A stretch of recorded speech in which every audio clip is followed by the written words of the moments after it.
لوگوں کے مال میں تکلیف شروع ہو جاتی ہے، کاروبار بند ہونے لگتا ہے، روزگار کی کچھ نقصانات شروع ہو جاتے ہیں۔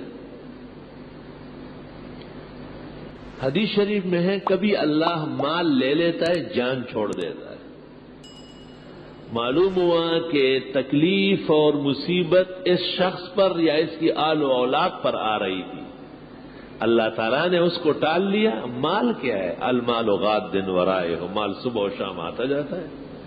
پشتو میں کہتے ہیں کہ مال کیا ہے؟ یہ تو تلوے کا میل ہے، ہاتھ کا میل ہے۔